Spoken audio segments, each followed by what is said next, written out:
morning and welcome to the Blueprint Explosive Exclusive. I'm Madhavdas G. Now, the war in the Middle East has now triggered a fresh political firestorm over Russian oil and energy security. The flashpoint this time is a Washington waiver. The Donald Trump administration has announced that India can continue buying Russian oil under a temporary 30-day window. U.S. Treasury Secretary Scott Bessent has said, and I quote, "To enable oil to keep flowing into global markets, the Treasury Department is issuing a temporary 30-day waiver to allow Indian refiners to purchase Russian oil." In simple terms, the war has shaken global supply chains and Washington now wants to keep energy markets stable. But here's the big question. Is this a policy shift or a complete U-turn? Because just months ago, Donald Trump was saying something very different. Take a look. Modi is a great man. That he loves Trump, and he's assured me there will be no oil purchased from Russia. Well, India is not going to be buying Russian oil anymore. India will not be buying oil from Russia. And, they've already de-escalated, and they've more or less stopped. They're pulling back.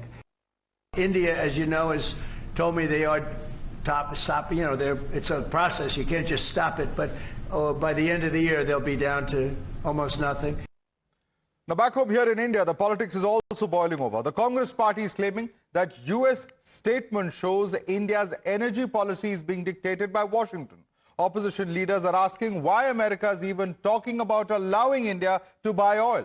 They've called it a sign-off of a compromised prime minister and, in fact, a government that has surrendered India's strategic autonomy. And despite government's assurance on oil supplies, Rahul Gandhi is sounding alarm over how fuel prices will soon become very, very expensive.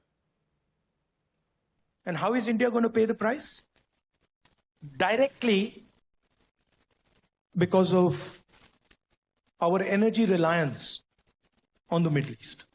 Prices in India are going to rise. Fuel in India is going to become more expensive.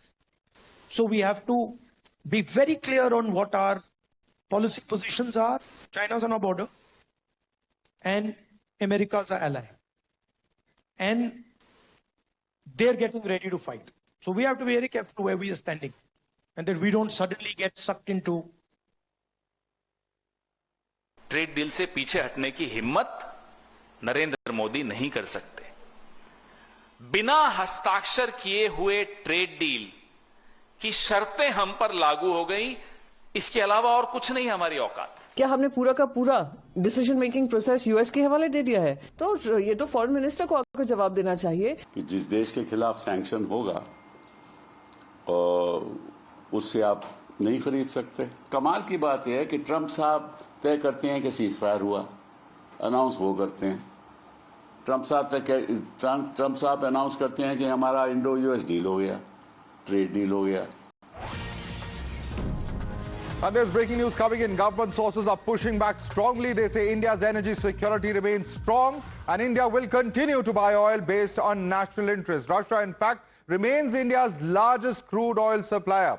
In February alone, India has imported about 1.04 million barrels per day of Russian oil, accounting for roughly 20% of the total imports. Sources also say that India's exposure to the Strait of Hormuz is limited because the country sources energy from multiple regions. On LPG, the government says India is comfortably placed. Refineries have already been asked to boost LPG output if required, and supplies can also be diverted from petrochemical use to domestic consumers. On LNG, the message from sources is that the procurement can always be reprioritized and all options remain open. Now, state-run Bharat Petroleum has also stepped in to calm public fears. The company says that rumors of petrol and diesel shortages are false and that fuel supplies across India remain normal. Let's now show you how India's oil imports look like right now. And this is what we're talking about. In fact, in far as May 2025 is concerned, in terms of the percentage of purchases, Russia was at 33%. In January 2026, it's at 19.3%. So there's a marked change. But yes, we are still buying from Russia.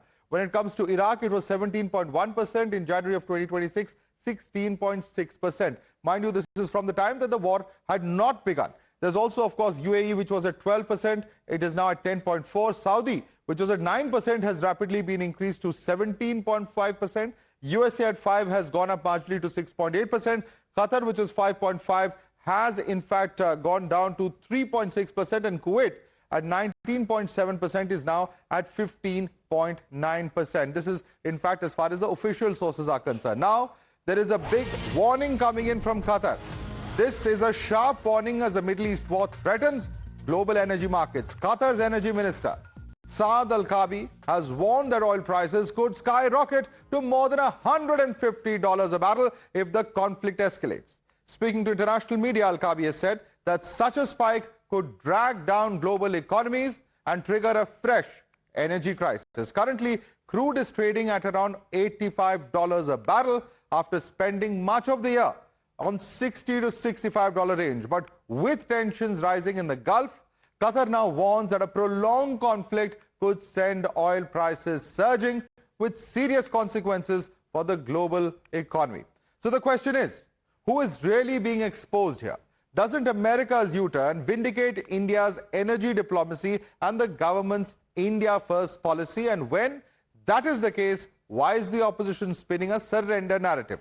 Let's quickly take this across to our guest. Joining us with us is Dr. Kaushal Mishra, spokesperson of the BJP. Major General Sanjay Meston is ex-defense attaché of Afghanistan. Also with us is Advocate Nikhil Jain, political analyst. And Major General Dr. Yash Moore is a defense analyst also joining us. My first question is to Nikhil Jain. Nikhil Jain, the government is saying that as far as our supply is concerned, as far as our pricing and sourcing is concerned, all of that is settled. And the US statement does nothing but ensure India's energy security. Why are you politicizing? That is the question that they are putting forth. Your response, Nikhil. First of all, Madhav, whenever we talk about what the government of India is saying, mostly it is government sources. We don't even know who those sources are. I don't know why the petroleum minister, the petroleum secretary, the foreign secretary, foreign minister, prime minister, cabinet secretary, why none of them bother to speak on the record, number one. Number two, it was the government's own admission that in February that we have 74 days of oil reserves. In March, that suddenly drastically reduces to 25 days of oil reserves. I don't know how that dissonance comes into being. Secondly, we do rely heavily on the Strait of Hormuz. Half of our crude oil imports passes through that Strait of Hormuz, and that is widely reported internationally. So for the government to say that the Strait of Hormuz blockade is not going to have any impact on us, that is nothing but an absolute lie. And lastly, I think I should thank President Trump and Treasury Secretary Brent Scott that they've thought about India and they've thought about our inflation levels and the crude oil prices, and they've allowed India to buy oil from Russia because probably Prime Minister Modi has forgotten that India is a sovereign country. I think it's no longer a sovereign country. We just have to dance to the tunes of the Americans. And lastly, to put all of that in context, let's remember that just a month ago, a US ambassador was visiting an Indian Armed Forces base. Just a couple of weeks ago, we saw a B-15 bomber of America standing at Bangalore airport without any explanation. Just days ago, the US Navy sunk by torpedo an Iranian vessel within the sphere of influence of India when we Indians proudly claim that the Indian Navy, we are the guardians of the Indian Ocean. Just a moment. Let's quickly get the oil issue sorted. And let me bring in fact, Kaushal Mishra. Kaushal Mishra, why is it that US has to allow us to purchase oil from Russia? If we are indeed purchasing oil from Russia, as we very much have a right to do so, why is it that US is putting out such a statement of India being now allowed, as if we were not allowed to do so earlier? That's what opposition is asking. Your response? Madhav, first of all, it is not about sources. I am confirming that India holds over 250 million barrels of oil, 4,000 crore liters of the oil in the country. And it's not 25 days, my friend. It is 7 to 8 weeks buffer is there. And our policy is very clear. First, the affordability, availability, and sustainability. And wherever we got the cheaper oil, we will buy in the interest of country and countrymen. So I am telling clear cut, there is no doubt, no dispute. So no need to come to any petroleum minister or home minister or prime minister. I am telling you clearly, and there is no doubt. And according to Rahul Gandhi and so many state chiefs, that we are not going to buy any petroleum from Russia. And this is the data. It is from the Kepler data. We have seen today, in this month only, we have bought maximum number of oil from the Russia only. So anybody can say anything. Kutte bhonkte rehte hain, hathi chalta rehta hai. Our economy is like elephant and it will go like that. And we are the topmost economy all over the globe in last 4 years post-COVID, and we will remain like that. And what should we say? If any countryman said whatever they want, it's like Rahul Gandhi was saying, our economy is dead. Relying on whom? On the Trump. On the Trump basis, the Indian National Congress leader can say anything. But our Prime Minister is for the country, for the nation, for us, Rashtra Pratham. And for the congressman, it's always family first, country second, and party second.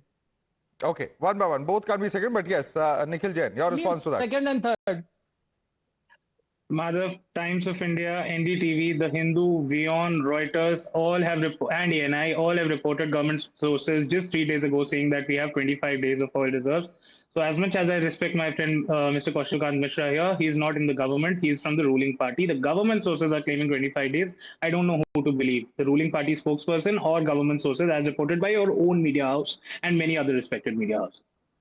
No, I think there are two separate categories that you're talking about in terms of reserves, etc. But let me get a quick response from Kaushal Mishra. But it's interesting, Nikhil Jain, that you don't believe these government sources, but you believe those government sources. But nevertheless, Kaushal Mishra, your response. Madhav, my response is very limited. According to Rahul Gandhi, our economy is dead.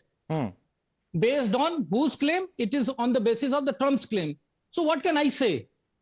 A person who is not believing our own prime minister, they are trying to believe some other prime minister or president. It's their choice. And one last thing, Madhav, a LOP who has lost 105 elections in his last tenure, last so many months. Okay. And we cannot decide our country's policy based on a failure leader. And who is Rahul Gandhi? All right. And then, you know, the point being made over here, I think, Nikhil Jain, is a technical point of 25 days of crude and 25 days of processed oil. I think there's a difference in the total amount of stocks. If you add that up, perhaps you'll get the 75-day figure. But let me bring in some others. At the moment, we have Major General Sanjay Meston. Major General Sanjay Meston, the point is this. The point is that US has come out a few days ago. They have shot down an Iranian warship. Although it's closer to Sri Lankan waters, it is an area where India calls its sphere of influence, that is the Indian Ocean region. The other point is that when you have the US coming out to say that we have allowed India to purchase oil from Russia, it gives a sense that India is only acting at the behest of the United States. But our foreign policy is varied. Iran is also a friend. Israel is also a friend. US is also a friend. So can we afford these optics is a larger question that is being posed by the opposition. Your response to that, Major. Sorry, Madhav, your last statement was what? Can we afford? Yes, can we afford the optics of the United States, you know, putting out the statement? You've seen Scott Bessent's statement, the Treasury Secretary, where he says, we have allowed India to purchase, you know, oil from Russia as a temporary measure of 1 month. Is that an acceptable statement for a country like India, which has an independent foreign policy? Your response, sir. Madhav, my response is very clear. India is a sovereign country, there is no doubt. And no one should be able to subjugate to us. That's also a reality. But now we have to be very practical on ground. Now, what are the practicalities? Tomorrow, let's take a stance where India just starts, countering every statement of Trump. What are the options to Trump? Today, from the military point of view, if we start taking military bhasha, if I say Panga, the GE F-41 engine supply will be just off. Your F-04's GE F-404 will be out. Okay. From the military perspective. From the other perspective, tariffs will be increased closely. Next perspective is politically. Today he will start aligning more with Pakistan, start giving them a lot of aid. So what I'm trying to highlight is that there are many aspects to it. And yes, H-1B1 visa will be affected. So whom does it affect? Does it affect political parties? No. We have to keep in national interest, and the national interest of the nation is always the armed janta. Now, anything we do, right or wrong, will impact the armed janta. So when we keep the nation foremost in our mind, always we will keep this aspect, and therefore we have to be practical. And practicality and diplomatic suggest that at times, we have to even accept certain nonsense for some time. But at the same time, it gives us something to think of. Right. That today, why America is calling the shots this way? They are calling shots this way, not that they're a great nation. They are a solid military power, they're a solid naval power, and they're a solid economic power. And therefore, what is the lesson learned for India? That if we have to be, calling the shots everywhere, we have to be a solid economic power and a solid military power. So right now is the time for India to consolidate and put its act together. If we start getting in ego battles that this is wrong and that is wrong, it is going to affect the nation. And just let's do in the army we do a war game. Let's do this war game. Tomorrow, if India takes a bold stand, okay, we will not be subjected to any nonsense from Trump. Okay. What will be the fallouts? All fallouts will be on the people. Tariffs will be increased, everything will be Let's increased. get in a response. Let's get in a response, sir. In fact, let me get in Major General Yashmore to respond to that. Major General Yashmore, we have to look at everything from a pragmatic point of view. Diplomacy is also the art of sometimes not saying anything, but getting the best kind of situation for the public, for the economy, and for India's national security. Do you agree with the views that have been put forth by General Sanjay Miston?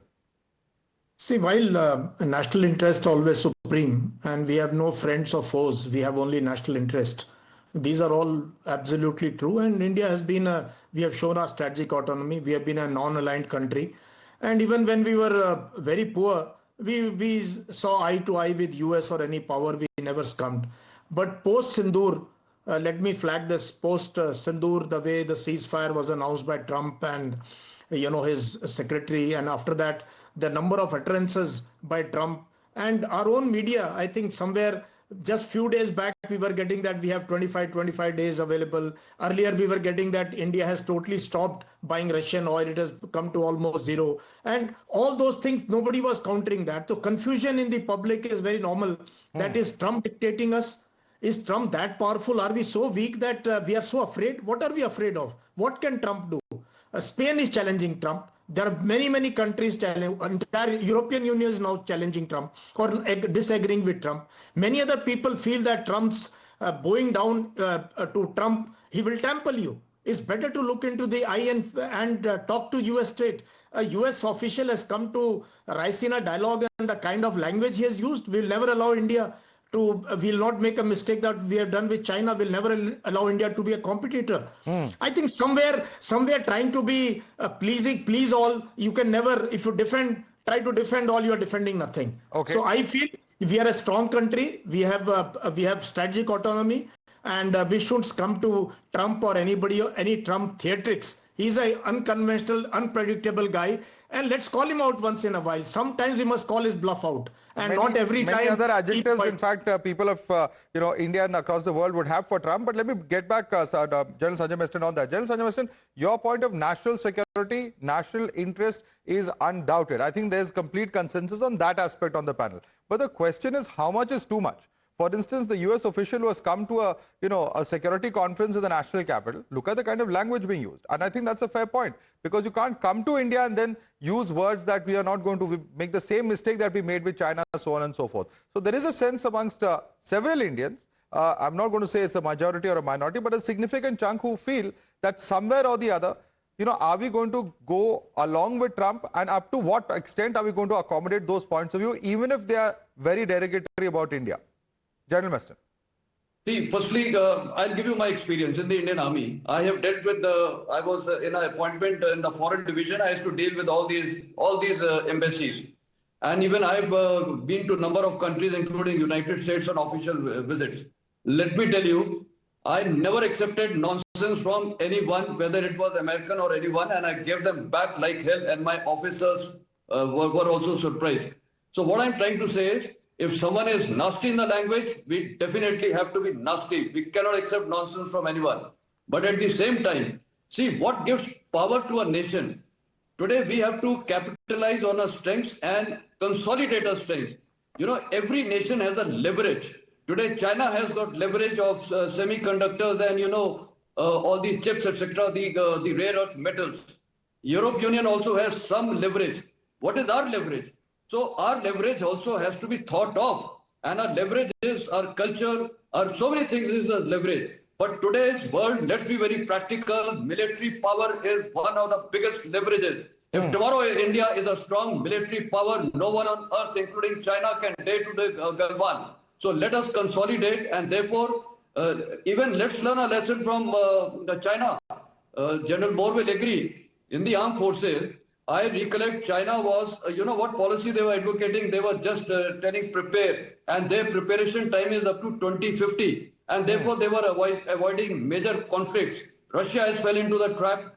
America has fell into the trap. China is waiting for the day when they say, when they see Americans are getting tied up here, when they say all nations are getting tied up. So India cannot be tied up. And I think I would say hats off that imagine tomorrow a scenario of Sindoor would have continued till date. What would have been the effect on the nation? We achieved our strategic objectives. So in these kind of decision making, a nation cannot be emotional. We have to set aside our ego. We have to keep the nation in front. And most important is what will be impact on the Aam Janta. Today, let's take a panga. I'm making a clear announcement. You will see the fallouts. Your H1, B1 visas, we will not get. Tariffs will be increased. Who will suffer? People will suffer. You know, all those are irrelevant points, but General Moore, the question is also this. What if we end up making a statement that involves us in a war? Thus far, we've maintained equidistance. We certainly don't want to get involved in a war that is not ours, and that can have a huge and a permanent damage as far as the economy is concerned. No, I think we are reading too much into we are not going to get involved in war and all. See, 2-3 things very distinctly where I think we should have been more proactive. I think there is some decision paralysis which I can see. It took us 5 days to send the foreign secretary to the Iranian embassy to sign the condolence. 5 days.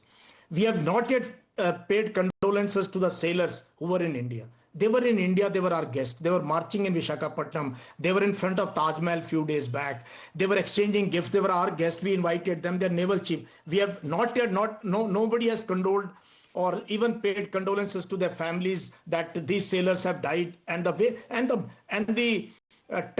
I think the manner in which US Navy attacked the ship, tracking it right from Visakhapatnam, hitting it very close to Indian coasts, and not giving any warning, knowing very well this ship has come back from a ceremonial duty. It was a guest ship. It was not armed or not combat ready, I should say. It may be having some ammunition. It was not combat ready. The captain had no warning at all. I wish the US had issued a warning. Okay, now any Iranian ship we find anywhere in international waters, we will not leave you. And give some time. Even in Kargil, we declared sea lanes of communication or sea areas with sea denial. So these are policies, you declare sea denial, that these areas we will not leave any ship. Nothing was given. So I think we should have condemned this. We can selectively condemn. इतना डरने की क्या बात है? हम बोल तो सकते हैं गलत है काम. बोल तो सकते हैं 28 तारीख को जो आयतोल्ला खमैनी के ऊपर किया गलत था काम. इसमें बोलने में क्या है? You get a moral high ground. You get a moral high ground if you speak. Okay, if General you Meston, we are almost out of time. Quick response from General Meston. Yeah, I will come on to the ship issue very clearly. They were a guest, agreed, everything was done. Once they are returning, they are in a war scenario and India has got no moral responsibility thereafter. No, I will put it very bluntly. When the ship is coming back, whose responsibility it is? I think it is the responsibility of the Iranian people. When I say people, their leadership. They should have said to their captain, don't come back, it's a war zone, you will be shot dead or you will be killed, you will be torpedoed. Just take a harbor and request India or Sri Lanka to give safe harbor. Why are we working? It is their fault. They are not talking about it and we are getting unnecessarily worked up about this. And why should we apologize? No way we should apologize. It's a war. And in war tomorrow, imagine. Let's leave it there. Let's leave it there for the moment, gentlemen. Completely out of time. Kaushal Kant Mishra, Nikhil Jain, Major General Sanjay Meston, as well as Major General Dr. Yash Moore. I'd like to thank all of you for joining us and speaking to us on this very important topic. We haven't heard the last word yet. What will happen as far as oil supplies continues to remain a bit of a question, given the kind of conflict that we're seeing in the Middle East and the blocking of the Strait of Hormuz. Thanks so much for joining us.